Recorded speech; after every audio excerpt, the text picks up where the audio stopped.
Cowok ini tiap malam masuk ke bawah tempat tidur Kyung Min. Ketika Kyung Min sudah tidur, cowok ini pakai barangnya, lalu memeluknya, dan sebelum subuh cowok ini akan pergi sendiri. Hal ini tidak diketahui Kyung Min. Namun Kyung Min juga mulai merasa ada yang aneh. Setiap pagi dia merasa badannya pegal. Susu yang dibeli kemarin tiba-tiba habis. Tempat duduk toilet yang ditutup sebelumnya pun terbuka. Saat Kyung Min ingin keluar, kunci pintu dibuka orang lain. Dan ada goresan di atas kuncinya. Kyung Min pun merasa khawatir, dan mengganti kata sandi pintu. Ketika malam hari, saat Kyung Min pulang kerja, kunci pintu dibuka orang lagi. Dia pun merasa takut. Malam hari ketika Kyung Min sedang tidur, dia mendengar ada orang yang membuka pintu. Dia mendekati pintu dan melihatnya. Kyung Min sangat takut. Akhirnya suara berhenti. Kyung Min memberanikan diri untuk melihat keluar. Setelah memastikan tidak ada orang, dia membuka pintu. Tidak ada orang di luar sana. Kyung Min kira orang tadi salah rumah. Namun dia menemukan putung rokok di depan. Dia pun lapor polisi. Saat polisi datang, polisi pun menenangkan Kyung Min. Mungkin kebetulan saja orang lewat. Kyung Min pun akhirnya kembali tidur. Saat dia tidur, seorang cowok keluar dari bawah kasur. Dia menggunakan obat bius membuat Kyung Min pingsan. Bagaikan rumah sendiri. Dia mandi dan gosok gigi. Kemudian tidur di samping Kyung Min. Saat bangun Kyung Min pun merasa sangat lelah. Saat kerja dia pun bertemu seorang klien yang aneh. Klien itu bilang dia kenal Kyung Min, dan ingin ajak Kyung Min makan bersama. Namun ditolak oleh Kyung Min. Klien itu pun bilang, "Kamu hanya pelayan, beraninya pandang rendah saya." Semua orang pun melihat mereka. Hal yang sangat memalukan. Manajer bank pun datang membantu Kyung Min. Lalu satpam mengusir klien itu.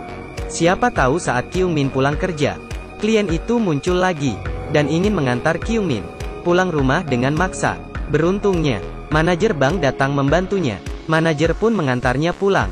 Saat Kyung Min sampai rumah, rumahnya mati lampu. Saat dia buka lampu handphonenya, tiba-tiba orang mengetuk pintu. Kyung Min takut klien tadi mengikutinya. Lalu dia mencoba mengintip keluar.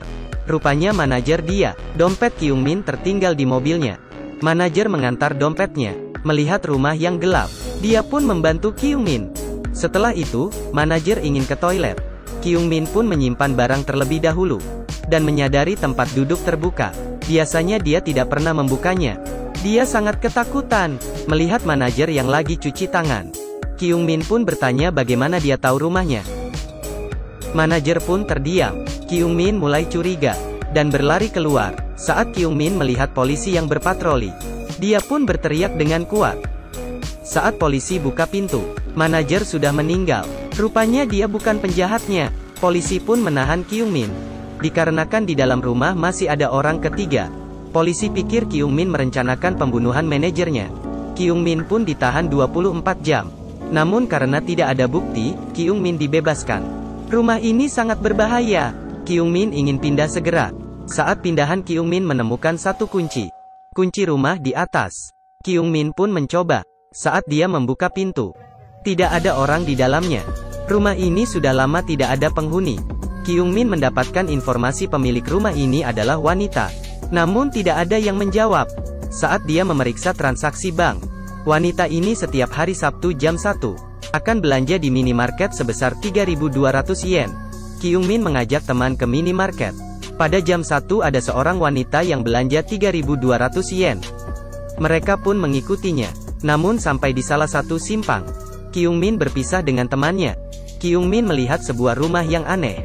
Kuncinya mirip dengan kunci rumahnya. Dia pun mencoba kata sandi acak, namun selalu salah. Lalu dia pun mencoba kata sandi dia sendiri. Setelah itu, pintu terbuka. Temannya berhasil mengejar wanita tadi. Namun bukan orang itu yang mereka cari. Kyung Min pun masuk ke rumah itu. Di dalam rumah itu, seorang wanita terikat di atas kasur. Pada saat Kyung Min ingin melapor polisi, tiba-tiba masuk seorang pria dengan jarum bius, dan menyuntik ke badan wanita yang diikat.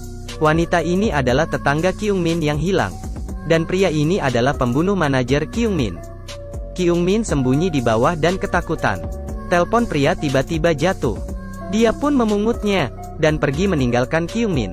Kyung Min pun ingin kabur. Namun si pembunuh tiba-tiba masuk kembali. Kyung Min bersembunyi di belakang pintu. Dia melihat si pembunuh membuka selimut wanita itu.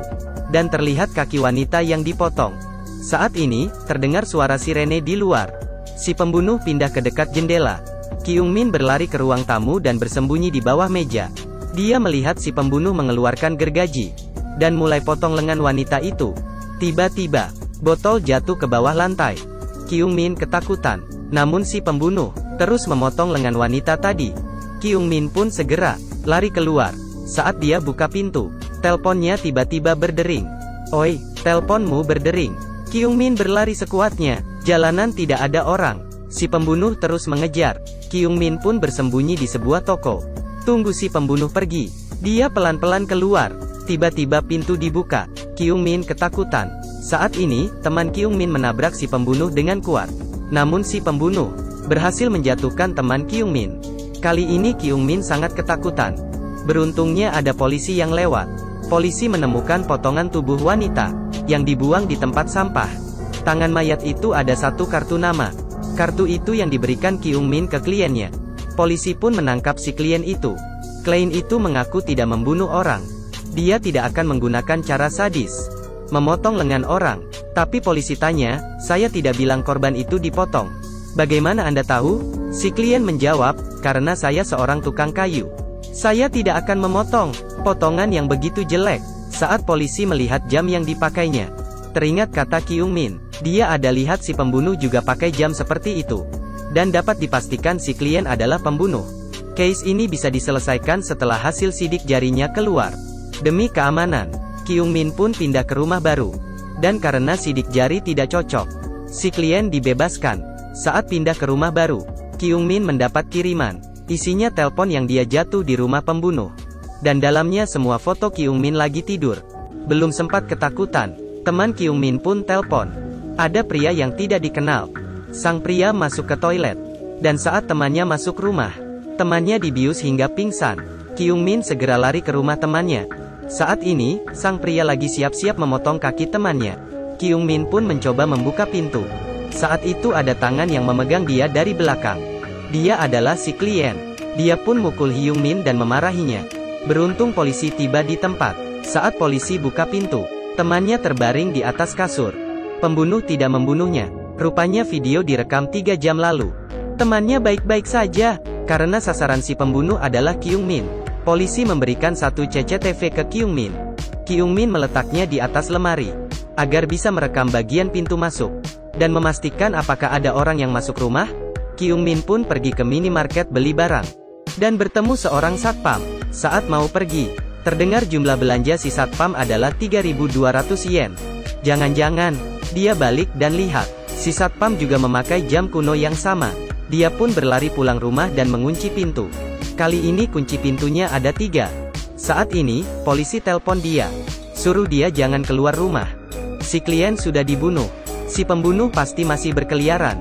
Kyung Min pun membuka CCTV. Sebelum dia masuk sudah ada seorang pria yang masuk. Pria itu adalah si satpam tadi. Setelah bercermin, dia pun bersembunyi di bawah tempat tidur. Kaki Kyung Min pun bergemetar. Dia sangat ketakutan. Tiba-tiba tangan keluar. Kyung Min segera berusaha berlari keluar. Namun kunci terlalu banyak, dan tidak bisa keluar. Saat Kyung Min sadar lagi, dia sudah diikat di suatu tempat. Tangannya diinfus. Si pembunuh meminta Kyung Min tidak kabur, jika tidak dia akan memotong kakinya. Saat si pembunuh mendekat, dia menggigit telinga si pembunuh, lalu menusuk jarum ke tangan si pembunuh. Kyung Min pun berlari keluar. Namun sepertinya tidak ada jalan keluar. Dia masuk ke salah satu kamar. Namun jendelanya ditutup. Kyung Min tidak bisa keluar. Dia mengurungkan diri di dalam kamar itu. Dan si pembunuh pun mulai mencari Kyung Min. Terdengar suara orang yang buka pintu. Kyung Min pun sangat ketakutan. Namun polisi mendapatkan informasi si pembunuh dan datang sendiri untuk menyelamat orang. Saat polisi masuk, si pembunuh dan polisi saling mukul. Namun polisi ditusuk oleh si pembunuh dengan kaca. Saat tidak ada suara di luar, Kyung Min keluar dan melihat si pembunuh menangkap Kyung Min dan akan memotong lengannya. Namun tiba-tiba lemari menimpa si pembunuh, dan tangan si pembunuh tertancap paku. Kyung Min memukul kepala si pembunuh dengan kuat. Si pembunuh menarik tangannya yang terjepit, lalu mencekik leher Kyung Min. Ketika Kyungmin hampir mati, Kyungmin dengan kuat menghantam kepala si pembunuh ke atas paku. Dan akhirnya si pembunuh meninggal. Kyungmin pun akhirnya selamat dan dinyatakan bebas tanpa kejahatan. Dia pun kembali ke hidup normal. Namun dia selalu melihat bahwa tempat tidurnya Dorlu. Cerita pun berakhir. Cerita ini mengingatkan kita, tinggal sendiri ataupun dengan keluarga, harus selalu menjaga keamanan sendiri dan melindungi diri sendiri. Baiklah, ingat subscribe channel saya. Terima kasih. Goodbye everyone.